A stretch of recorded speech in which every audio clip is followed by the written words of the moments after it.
Hello friends and dear student, एक बार फिर से आपका बहुत बहुत स्वागत है। तो आज के इस लेक्चर में हम लोग पढ़ेंगे फार्मास्यूटिक्स के एमसीक्यूज चैप्टर नंबर 4 के बेस पे इसको बनाया है मैंने। इसको एग्जिट एग्ज़ाम के लिए स्पेशली बनाया है, लेकिन इसको डीफार्म फर्स्ट ईयर वाले भी अपने एग्ज़ाम के लिए यूज़ कर सकते हैं। तो चलिए शुरू करते हैं। चैप्टर नंबर 4 जो है वो है यूनिट ऑपरेशन। तो इसमें हम लोग देखते हैं, सबसे पहला क्वेश्चन है a different set of works required for manufacturing of drug is called. ये कह रहे हैं बहुत सारे अलग अलग काम, समझ रहे हैं ना। ए सेट ऑफ वर्क्स यानी अलग अलग बहुत सारे काम जो हैं जो कि दवा के मैन्युफैक्चर करने के लिए अपनाए जाते हैं, वो काम किए जाते हैं, तो उनको क्या कहा जाता है। तो एक तो है कि साइज रिडक्शन, दूसरा है ड्रग डिस्कवरी, तीसरा है यूनिट ऑपरेशन और चौथा है साइज सेपरेशन। तो इसका आंसर क्या होगा?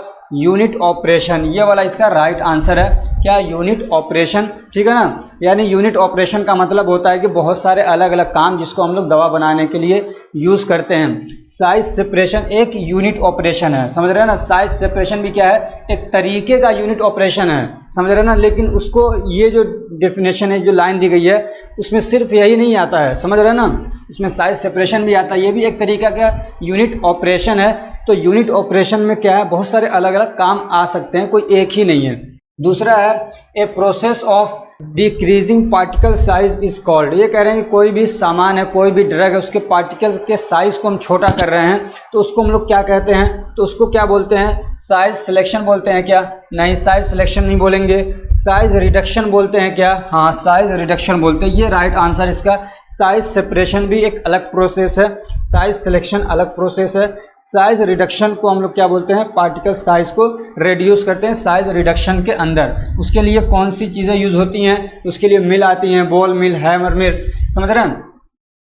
विच of the following process increase the surface area of particles. ये कह रहे हैं कि इनमें से कौन सा ऐसा प्रोसेस है जो सरफेस एरिया बढ़ा देता है पार्टिकल्स के। सरफेस एरिया क्या होता है? जैसे कि एक कोई पार्टिकल, इसको जब हम लोग तोड़ते हैं तो ये 4 हो जाता है, समझ रहे हैं। अब ये 4 जगह से केमिकल रिएक्शन कर सकता है, 4 जगह से क्या बाइंडिंग कर सकता है दूसरे मॉलिक्यूल्स के साथ में, समझ रहे हैं। तो सरफेस एरिया बढ़ता है उसका। तो ये कह रहे हैं कि इनमें से कौन सा प्रोसेस है जो सरफेस एरिया को बढ़ाता है? तो स्क्रीनिंग नहीं, फिल्ट्रेशन नहीं, साइज सेपरेशन नहीं।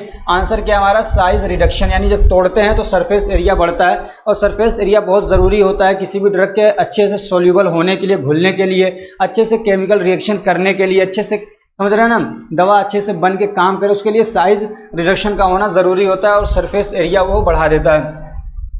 अगला क्वेश्चन है what is the working principle of hammer mill.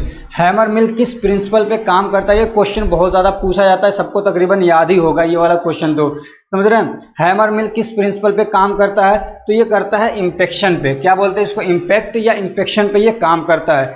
Attrition पे काम करता है आपका बॉल मिल, ठीक है ना। बॉल मिल एट्रीशन और इम्पेक्शन दोनों पे काम करता है बॉल मिल, ठीक है ना। आगे ये क्वेश्चन हो सकता है दिया भी हो। कंप्रेशन नहीं है, शेयर फोर्स नहीं है। अगला क्वेश्चन है what is the output size of particles in A hammer mill. ये कह रहे हैं हैमर मिल जो होता है उसमें से मतलब हमको कि मतलब उसका जो पार्टिकल साइज मिलते हैं, तो नॉर्मली क्या साइज होता है?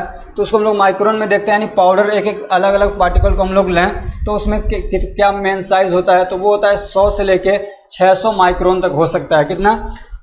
100 से लेके 600 माइक्रोन तक हो सकता है। यानी इसके जो पार्टिकल के साइज होते हैं वो थोड़ा बड़े होते हैं, और इसी के मुकाबले में जो बॉल मिल के पार्टिकल साइज होते हैं, यानी बॉल मिल से हमने पाउडर बनाया, वहाँ से जो पाउडर निकले उसके पार्टिकल के जो साइज होते हैं वो छोटे होते हैं, समझ रहे हैं ना।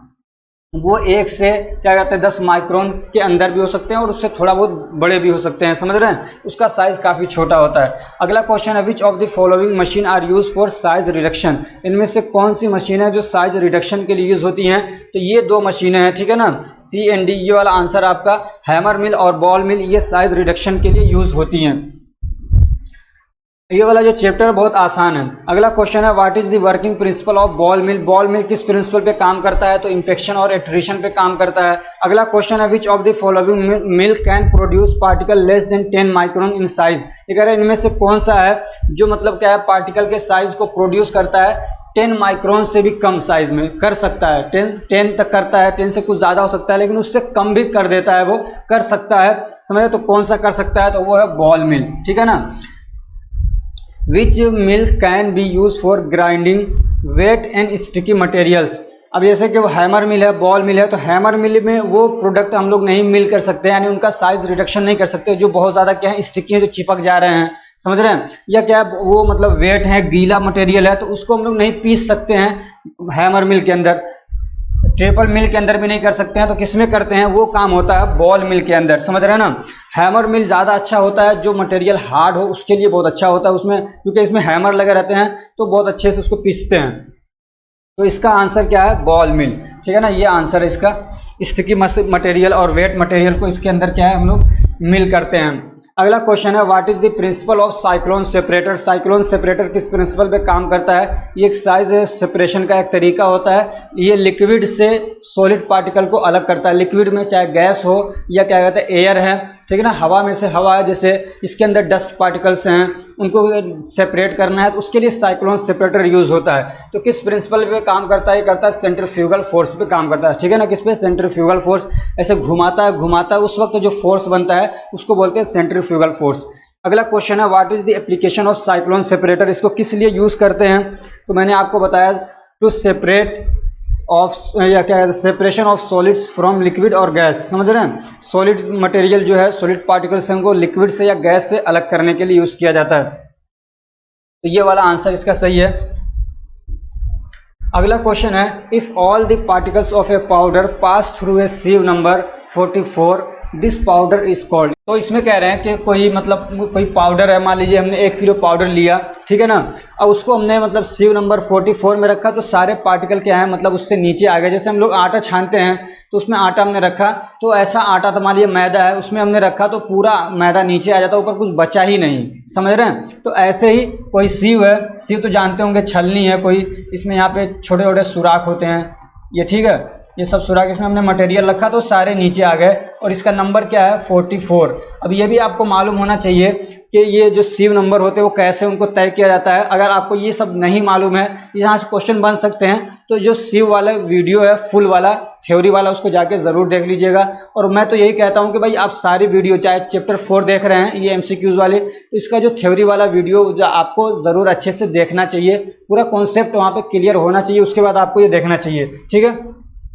तो कोई पाउडर है जो सीव नंबर 44 से पूरा गुजर जा रहा है तो उस पाउडर को हम लोग क्या बोलते हैं। और ये वाले टॉपिक से कई सारे क्वेश्चन अलग अलग से घुमा के बनाए जा सकते हैं। MCQs हर जगह से नहीं बन पाते, कुछ टॉपिक्स होते हैं, कुछ जगहें होती हैं जहाँ से MCQs बनते हैं और वो काफ़ी मतलब डिफ़िकल्ट भी हो जाती हैं, समझे। तो उन्हीं में से एक टॉपिक ये भी है सीव, समझे। इसमें सीव नंबर हैं, पाउडर के अलग अलग टाइप हैं, इसमें उलट फेर करके अलग अलग क्वेश्चन बन सकते हैं। तो इस वाले टॉपिक को ज़रूर देख लीजिएगा MCQs के लिए, और क्या कहते हैं एग्जिट एग्जाम की प्रिपरेशन अगर आप कर रहे हैं तो, ठीक है ना। तो उसको हम लोग क्या बोलेंगे, तो उसको बोलते हैं मॉडरेटरी फाइन पाउडर। क्या बोलते हैं, मॉडरेटरी फाइन पाउडर, ठीक है ना। अब ये टाइप अलग अलग टाइप के अलग अलग टाइप के पाउडर्स होते हैं, अलग अलग टाइप की सीव्स होती हैं। अब सीव्स के अंदर ही इसमें मेशेज होते हैं। अब कहेंगे ये मेश क्या होता है, इसमें अपर्चर होता है, कहेंगे अपर्चर क्या होता है, इसमें वायर्स होते हैं, उनका डायमीटर देखा जाता है। तो कई सारे पैरामीटर देखे जाते हैं सिर्फ एक सीव के अंदर, समझ रहे हैं ना। सीव नंबर कैसे तय होता है, तो ये सब तो MCQs में बताना मुश्किल, इसलिए कह रहा हूँ वो वाली चीज़ें आप जाके देखिए, हो सकता है वहां से आपको काफी हेल्प मिले। अगला क्वेश्चन है, if all the particles of a powder pass through sieve number 85 this powder is called. अगर कह रहे हैं कि कोई मतलब पाउडर है जिसके सारे पार्टिकल्स सीव नंबर 85 से गुजर जा रहे हैं, ठीक है, तो उसको हम लोग क्या बोलते हैं, तो उसको बोलते हैं फाइन पाउडर। क्या बोलते हैं, फाइन पाउडर बोला जाता है उसको। अगला क्वेश्चन है, if all the particles of powder pass through a sieve number 120 this powder is called. ये कह रहे हैं अगर कोई पाउडर है जो कि सीव नंबर 120 से सारे पार्टिकल्स उससे गुजर जाते हैं, उसको क्या कहते हैं, उसको कहा जाता है वेरी फाइन पाउडर। अभी ये इतने पे खत्म नहीं होता, सुपर फाइन पाउडर आता, माइक्रो फाइन पाउडर आते हैं, समझ रहे हैं। अगला क्वेश्चन है, which of the following use to separate solid from liquid and gases. ये कह रहे हैं कौन सी मशीन इनमें से ऐसी है जो कि सॉलिड्स को अलग करने के लिए यूज की जाती है। कहाँ से अलग करते हैं, लिक्विड से और गैसेज से। तो कौन सी है, आपको बताया मैंने, साइक्लोन सेपरेटर है, ठीक है। क्या है, साइक्लोन सेपरेटर। अगला क्वेश्चन है, which of the following is called sifter. इनमें से किसको सिफ्टर भी कहा जाता है, तो जो सीव्स है हमारी छलनियां हैं उसको सिफ्टर भी कहा जाता है। अगला क्वेश्चन है, what is aperture in standards of sieve. अब ये कि सीव का ना स्टैंडर्ड बनाए गए हैं कि ये पैरामीटर्स होने चाहिए, ये चीज़ें देखी जाती हैं सीव में, उसी को बोलते हैं स्टैंडर्ड्स ऑफ सीव्स। ये कह रहे हैं तो उन्हीं स्टैंडर्ड्स में से एक अपर्चर है, समझ रहे हैं ना अपर्चर। तो ये कह रहे हैं कि अपर्चर क्या होता है, तो the diameter of the wire used in sieves. ये कह रहे हैं जो हमने ये सीव है इसमें क्या है वायर यूज होते हैं, कई बार ऐसे वायर लगे हुए हैं, समझ रहे हैं, तो ये वायर लगा के सीव्स बनाए जाते हैं। तो ये कह रहे हैं क्या, तो ये जो वायर है उसका डायमीटर जो है उसको हम लोग अपर्चर बोलते हैं, तो कहते हैं नहीं, तो अपर्चर क्या है, the distance between the wires of the sieves. ये कह रहे हैं ये एक वायर है, ये दूसरा वायर है, इसके बीच में जो क्या कहते हैं डिस्टेंस होता है उसको क्या बोलते हैं, अपर्चर बोलते हैं। समझ में आ रही बात। ये दो वायर्स के बीच में कोई सा भी दो वायर इधर से या इधर से, इनके बीच में जो डिस्टेंस होता है उसको क्या बोलते हैं, अपर्चर बोलते हैं। तो ये वाला हमारा राइट आंसर है। अगला क्वेश्चन है what is sieve number in the standard of sieve. ये कह रहे हैं कि सीव हैं अलग अलग बहुत सारे छलनियाँ हैं, तो उसमें सीव नंबर होता है, तो ये सीव नंबर क्या है, समझ रहे हैं ना, सीव नंबर क्या है। तो the diameter of the wire used in sieve, कह रहे हैं नहीं, डायमीटर के हिसाब से नहीं, the distance between the wires of the sieve. ये कह रहे हैं कि वायर्स के बीच में जो डिस्टेंस है उसको कहते हैं नहीं, the number of meshes in the length of 2.54 centimetre, यानी 1 इंच, समझ रहे हैं, in each transverse direction parallel to this wires. क्या मतलब इसका, ये कह रहे हैं कि number of meshes in the length of 2.54, ये मान लीजिए कोई भी एक सीव है तो उसमें हमने 1 इंच का एरिया लिया, मान लीजिए ये एरिया जो है वो 1 इंच हो रहा है, ठीक है, कितना हो रहा है, 1 इंच हो रहा है। अब ये देखते हैं कि इसमें कितने मेशेज हैं। अब मेशेज क्या हैं, ये जो एक होल है ना, ये एक होल है, ये होल है, ये जो होल्स हैं ये मेशेज हैं, तो कितने मेशेज हो रहे हैं, समझ रहे ना। एक हमने दो वायर्स के बीच में मान लीजिए ये एरिया 1 इंच का हमने लिया, इसमें कितने मेशेज हैं, 1 2 3 4, समझ रहे हैं। तो इसके बेसिस पे क्या है, सीव नंबर तय किया जाता है। अगर 4 मेशेज हैं इसमें 1 इंच के अंदर तो कहेंगे कि ये सीव नंबर 4 है। अगर इसके अंदर क्या कहते हैं 20 हो रहा है तो ये कहेंगे सीव नंबर 20 है। इसके अंदर अगर 40 मेशेज हो रहा है इसका मतलब ये इसका नाम रखेंगे सीव नंबर 40। अगर 40 से ज़्यादा और 44 हो रहे हैं सीव नंबर 44, 85 हो रहा है तो सीव नंबर 85, समझे। तो इस तरीके से इसका नाम रखा जाता है सीव का, किसी भी सीव का, समझ रहे हैं। अब ये कि ये जितना नंबर बढ़ते जाएगा उसमें इसमें क्या है, ये मेशेज भी बढ़ते जाएंगे। इसमें पता चल रहा है कि और छोटी छोटी जगह होती जा रही है, और क्या है इसके मेशेज छोटे छोटे हो जाएंगे, समझ रहे हैं ना। अब जितना मेश छोटा होगा उतने ही छोटे पार्टिकल्स ही इससे गुजर पाएंगे, समझ रहे हैं ना। तो अब यहाँ से ये भी समझ में आ रहा है कि जितना मतलब क्या कहते हैं सीव का नंबर बढ़ता जा रहा है उसमें पार्टिकल साइज गुजरने की जो कैपेसिटी वो छोटी होती जा रही है, समझ रहे हैं ना। सीव नंबर 4 है, मान लीजिए ये एक सीव है सीव नंबर 4, तो इसमें इतने बड़े बड़े पार्टिकल्स पास हो रहे हैं। लेकिन अगर सीव नंबर 85 है तो इतने बड़े बड़े पार्टिकल्स उससे पास नहीं पाएंगे, छोटे छोटे छोटे छोटे पार्टिकल ही पास हो पाएंगे, इसलिए कि मेशेज क्या है बहुत ज़्यादा है 1 इंच के अंदर। तो इसका मतलब ये कि मेशेज का साइज बहुत छोटा हो गया है, समझ रहे। अब चलिए यहाँ पे इतना ज़्यादा एक्सप्लेन नहीं कर सकते। तो अगला तो इसका आंसर क्या है ये, ठीक है ना, number of meshes in length of 2.54। अगला क्वेश्चन है what is the approximate sieving area in sieves. ये कह रहे हैं कि कोई सीव्स है तो अप्रोक्सीमेट सीविंग एरिया कितना होना चाहिए, यानी जहाँ से काम होता है, तो उसका आंसर है 35 to 40%। अगला क्वेश्चन है a process in which ingredients are treated so that each particles lies as nearly as possible. तो उसको हम लोग क्या कहते हैं, एक प्रोसेस जिसमें कि इंग्रेडिएंट्स, मान लीजिए कि हम लोग दवा बना रहे हैं, टेबलेट बनाने जा रहे हैं, तो कई सारे पाउडर्स हैं उनको हमने आपस में मिलाया, एक साथ किया, तो एक ऐसा प्रोसेस करते हैं कि जो पार्टिकल्स है वो एक दूसरे के मतलब बहुत ज़्यादा करीब आ जाए। मान लीजिए 10 पार्टिकल्स क्या हैं, 10 पार्टिकल सोडियम के हैं, ठीक है, और 10 पार्टिकल उसके अंदर क्लोरीन के हैं, ठीक है। तो अब हम लोग ये करते हैं कि मतलब हर पार्टिकल के पास में ये भी आ जाए, समझ रहे हैं। सोडियम का एक पार्टिकल है तो इसके पास एक क्लोरीन का भी आ जाए, समझ रहे हैं। सोडियम का एक है उसके पास एक क्लोरीन का आ गया, सोडियम का है उसके पास एक क्लोरीन का आ गया। तो ये कह रहे हैं एज पॉसिबल, यानी इसी को कह रहे हैं कि इस तरीके से हम लोग ट्रीट करें कि जो भी इंग्रेडिएंट्स हैं तो एक दूसरे के जितना ज़्यादा पॉसिबल हो सके उतना एक दूसरे के वो पास आ जाएं। तो इस प्रोसेस को हम लोग क्या कहते हैं, तो इस प्रोसेस को बोलते हैं मिक्सिंग। मिक्सिंग के ज़रिए से क्या किया जाता है, चीज़ों को, कई सारे इंग्रेडिएंट्स को एक साथ लाया जाता है, अच्छे से उनको मिक्स किया जाता है, यानी अलग अलग टाइप के पार्टिकल्स एक साथ आ जाएं जो अलग अलग टाइप के हैं। अगला क्वेश्चन है which of the following is not use for mixing, इनमें से कौन सी मशीन है जो मिक्सिंग के लिए हम लोग यूज नहीं करते हैं? तो फ्रीज ड्रायर है, इसको ड्राइंग पर्पस के लिए यूज किया जाता है। बाकी ये जो है इस सबको क्या है हम लोग मिक्सिंग के लिए यूज करते हैं। डबल कॉन ब्लेंडर है, टरबाइन मिक्सचर है, ट्रिपल रोलर मिल है, तो ये किन पर्पस के लिए यूज किए जाते हैं? मिक्सिंग के लिए यूज किए जाते हैं। अगला क्वेश्चन है on which principle double cone blender work, जो डबल कॉन ब्लेंडर है ये किस प्रिंसिपल पे काम करता है? तो ये काम करता है टम्बलिंग मोशन। हालांकि इसका कोई खास मतलब प्रिंसिपल नहीं है, इसमें जो ब्लेड्स लगे रहते हैं वो घुमाते रहते हैं ऐसे ऐसे, तो उसको रख दिया टम्बलिंग मोशन। हालांकि कोई ये खास प्रिंसिपल नहीं है इसका। Silverson mixer can be operated at high speed up to, ये सिल्वर्सन मिक्सर होता है इसको मतलब हम लोग कितना मतलब क्या कहते हैं स्पीड तक चला सकते हैं? तो इसका आंसर है तकरीबन मतलब हम लोग 8000 आरपीएम, यानी कि रोटेशन पर मिनट। आरपीएम मतलब होता है रोटेशन पर मिनट, यानी 1 मिनट के अंदर वो 8000 मरतबा इतनी तेजी से घूम सकता है। तो ये इसका क्या है मतलब जो नॉर्मली सिल्वर्सन मिक्सर होमोजेनाइजर होते हैं उनकी ये स्पीड होती है। अगला क्वेश्चन है Kozeny Carman equation, Poiseuille's law, Darcy's equation are use to express the process. ये कह रहे हैं ये मतलब इक्वेशंस हैं, ये जो लॉ हैं ये किस प्रोसेस को एक्सप्रेस करने के लिए, उसको मतलब बताने के लिए, एक्सप्लेन करने के लिए यूज़ होते हैं? तो ये हमारा आंसर है फिल्ट्रेशन को ये लोग एक्सप्लेन करते हैं। थ्योरी ऑफ फिल्ट्रेशन को एक्सप्रेस करने के लिए इनको यूज़ किया जाता है। अगला क्वेश्चन है the material to be filtered is called, ये कह रहे हैं जो मटेरियल हमको जिसको हम लोग फिल्टर करने जा रहे हैं उसको हम लोग क्या बोलते हैं? तो उसको बोलते हैं स्लरी। क्या बोलते हैं? स्लरी बोलते हैं। अब ये कि फिल्टर के क्या है, फिल्ट्रेट क्या है, फिल्टर मीडियम क्या है? तो जिसके ज़रिए से हम लोग फिल्टर करते हैं उसको बोलते हैं फिल्टर मीडियम।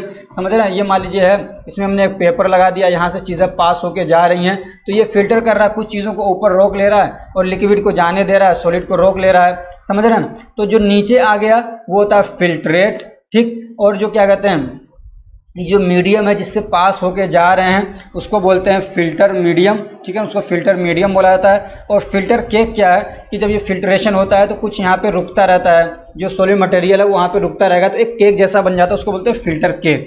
तो इसका जो आंसर है क्या कहते हैं मटेरियल को क्या कहते हैं? तो वो आंसर इसका स्लरी। जो चीज़ हम लोग ऊपर से डाल रहे हैं ना मटेरियल लिक्विड, उसके अंदर सॉलिड वगैरह भी हैं, तो वो होता है स्लरी।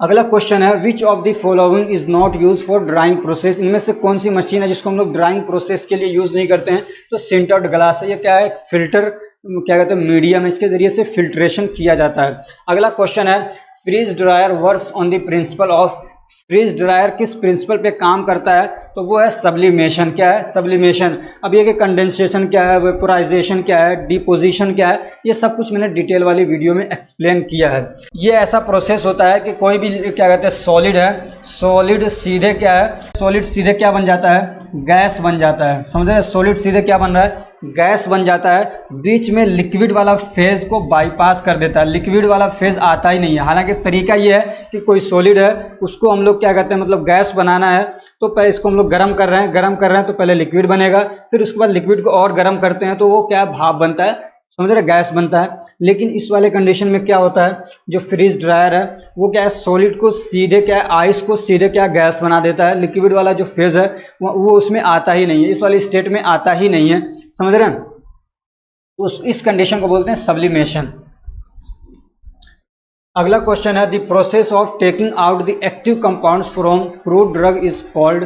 ये कह रहे हैं कि कोई भी क्रूड ड्रग है, प्लांट्स हैं या कहीं से भी हम लोग क्या है एक्टिव इंग्रेडिएंट्स को निकाल रहे हैं। जैसे कि मान लीजिए हमारे पास क्या कहते हैं एलोवेरा है, समझ रहे हैं, एलो है, उसमें से हम लोग क्या कर रहे हैं एलोइन को निकाल रहे हैं। समझ रहे हैं?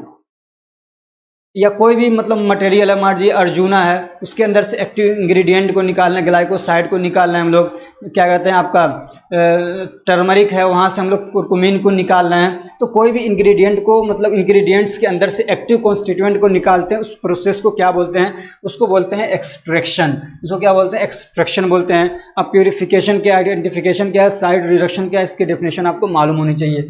अगला क्वेश्चन है maceration process is used for. ये कह रहे हैं मैसेरेशन प्रोसेस किस काम के लिए यूज किया जाता है? तो एक्सट्रैक्शन के लिए यूज किया जाता है। अब ये कि एक्सट्रैक्शन के लिए अलग अलग क्या है प्रोसेसेस यूज होते हैं। समझ रहे हैं? इन्फ्यूजन है, समझ रहे हैं, डिकॉक्शन है, मैसेरेशन है, परकोलेशन है और क्या कंटिन्यूअस एक्सट्रैक्शन होता है सॉक्सलेट के ज़रिए से। तो ये सारे प्रोसेस यूज़ होते हैं किसके लिए, एक्सट्रैक्शन के लिए। तो मेसिरेशन भी किसके लिए यूज़ होता है, एक्सट्रैक्शन प्रोसेस के लिए यूज़ किया जाता है। अगला क्वेश्चन है percolator and Soxhlet are use for the process of. ये जो क्या कहते हैं, जो परकोलेटर है और सॉक्सलेट्स हैं, ये क्या कहते हैं, एक तरीके का समझिए कि डिवाइस है, एक इंस्ट्रूमेंट है, एपरेटस है, जिसको हम लोग यूज़ करते हैं। किस प्रोसेस के लिए यूज़ करते हैं, तो एक्सट्रैक्शन के लिए यूज़ करते हैं। तो फ्रेंड्स ये जो आपका चैप्टर था इसमें से 30 क्वेश्चन आपको दिए हैं। अगला जो चैप्टर है वहाँ से बहुत सारे क्वेश्चन बनेंगे। वहाँ पे ऐसे मतलब टॉपिक्स हैं जहाँ से बहुत ज़्यादा एमसीक्यूज बन सकते हैं और क्वेश्चन भी वहाँ से पूछे जाते हैं बहुत सारे। आपने अपने एग्जाम भी देखे होंगे तो वहाँ से 5वें चैप्टर से क्वेश्चन बहुत आसानी से बन जाते हैं एमसीक्यूज वाले। बहुत छोटी छोटी बातें वहाँ पर होती हैं, समझ रहे हैं फ्रेंड्स। देखिए अभी मैं इधर थोड़ा जल्दी जल्दी नहीं पढ़ा पाऊँगा, 25 अगस्त के बाद ही जल्दी जल्दी पढ़ाऊँगा। तो एग्ज़ाम आपके अभी अक्टूबर में होंगे। कुछ लोग कह रहे हैं कि हो सकता है नवंबर में भी चले जाएं वो, लेकिन आप अक्टूबर मान के चलिए। तो पूरा जो सितंबर है उसमें मैं रेगुलरली पढ़ाऊंगा। हो सकता है एक दिन के अंदर 2-2 3-3 वीडियोस भी आएँ। तो आपको पूरा मतलब जो एग्जिट एग्जाम का जो इस टाइप से मैं पूरी वीडियो बनाऊंगा तो सारे सब्जेक्ट के बना दूंगा। उसके लिए टेंशन फ्री रहिएगा। जब तक मैं नहीं पढ़ा पा रहा हूँ, हो सकता है बीच में 1-2 वीडियोज़ आती रहें ऐसे ही थोड़ी लेट से। तो उसके लिए मैं टेलीग्राम पे क्या है एमसीक्यूज डालता रहता हूँ डेली बेसिस पे। तकरीबन 30-40 मैंने वहाँ पे डाल दिए होंगे, समझ रहे, जो इंपॉर्टेंट हैं। और पूरे सिलेबस से, ऐसे नहीं सिर्फ फार्मास्यूटिक्स से बल्कि किसी भी सब्जेक्ट से उठा के मैं एक इंपॉर्टेंट एमसीक्यू डाल देता हूँ। तो आप टेलीग्राम ग्रुप की लिंक डिस्क्रिप्शन में मिल जाएगी, आप इसको ज्वाइन कर लीजिए। और उसके अलावा कम्युनिटी पोस्ट में भी डालता रहता हूँ, तो उसको भी क्या देखते रहिए। तो उसके लिए आप नोटिफिकेशन के बटन को, यूट्यूब पे नोटिफिकेशन के बटन को ऑन कर लीजिए, ताकि जब भी मैं कोई एमसीक्यू डालूं, कोई नोटिफिकेशन डालूं, तो आपको उसकी इन्फॉर्मेशन जल्द से जल्द मिल जाए, आप उससे फ़ायदा उठा सकें। तो फ्रेंड्स अगर ये हमारी कोशिश आपको अच्छी लग रही है, हमारा पढ़ाया आपको समझ में आ रहा है, मज़ा आ रहा है, तो कमेंट करके ज़रूर बताइए। वीडियो को लाइक भी करिए और इनको शेयर भी करिए। Thank you so much for watching.